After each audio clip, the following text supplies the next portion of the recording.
പാരമ്പര്യത്തിൽ നിന്നാണ് നമ്മൾ ഈ കൊടി ഉയർത്തലൊക്കെ ആരംഭിച്ചത്. ഇതൊരു ഉത്സവം ആരംഭിക്കുന്നു എന്നുള്ളതിൻ്റെ പ്രതിധ്വനിയാണിത്. നമ്മുടെ ഇടവകയുടെ മധ്യസ്ഥനായ വിശുദ്ധ ഔസേപ്പിതാവിൻ്റെ വിവാഹ ദർശന തിരുനാൾ കൊടിയേറ്റുമ്പോൾ ജനുവരി 21-ാം തീയതി മുട്ടം ഇടവക ദേവാലയത്തിൽ മാതാവിൻ്റെ വിവാഹ വാഗ്ദാന തിരുനാൾ ആഘോഷിക്കും. 23-ാം തീയതി വൈക്കം ഭ്രവണപ്പള്ളിയിൽ വിശുദ്ധ ഔസേപ്പിതാവിൻ്റെ വിവാഹ തിരുനാൾ ആഘോഷിക്കുകയും ചെയ്തു. ഞങ്ങളെ സംബന്ധിച്ചുള്ള ഈ ഭാഗത്താണ് ഈ തിരുനാൾ അധികവും കേട്ടിട്ടുള്ളത്. അങ്ങോട്ട് മാറിക്കഴിഞ്ഞാൽ ഈ തിരുനാളിൻ്റെ പരിധിയും കേട്ടിട്ടില്ല.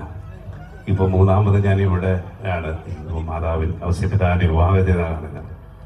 ഒത്തിരി സന്തോഷമുണ്ട്. തീർച്ചയായും കുടുംബ ജീവിതത്തിൻ്റെ കാവൽക്കാരനും ഒപ്പം മധ്യസ്ഥനുമൊക്കെയായ വിശുദ്ധ ഔസേപ്പിൻ്റെ തിരുനാൾ ആഘോഷിക്കുമ്പോൾ ഈ പ്രദേശത്ത് അനുഗ്രഹത്തിൻ്റെ സ്രോതസ്സായി നിൽക്കുന്ന വിശുദ്ധ ഔസേപ്പിതാവ് നമ്മെയും നമ്മുടെ കുടുംബങ്ങളെയും ഒക്കെ സമർത്ഥമായി അനുഗ്രഹിക്കട്ടെ എന്നും ഈ ഇടവകയുടെ വലിയ ഉത്സവമായ തിരുനാളിന് കൊടിയേറുമ്പോൾ ഇത് ദൈവാനുഗ്രഹത്തിൻ്റെ ദിവസങ്ങളാകട്ടെ, അവശേഷിക്കുന്ന തിരുനാൾ ദിവസങ്ങളെന്നും ആശംസിക്കുകയും പ്രാർത്ഥിക്കുകയും ചെയ്തുകൊണ്ട് നമുക്ക് പ്രാർത്ഥനയോടെ ഈ കർമ്മത്തിൽ പങ്കെടുക്കാം.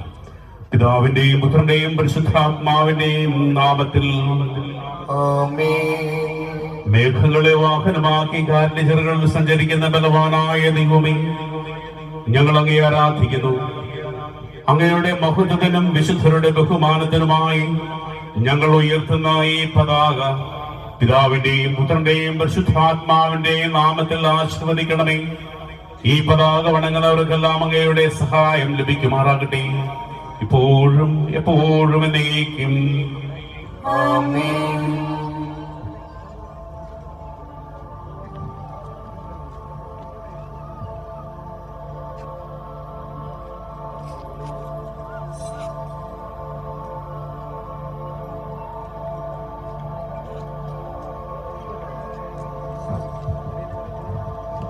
കർത്താവാം മിശിഹാതൻ കാരുണ്യവും താതനാം ദൈവത്തിൻ സംപ്രീതിയും പരിശുദ്ധാത്മാവിൻ സഹവാസവും നമ്മിലുണ്ടാകേണമെന്നുമെന്നും നമ്മിലുണ്ടാകേണമെന്നും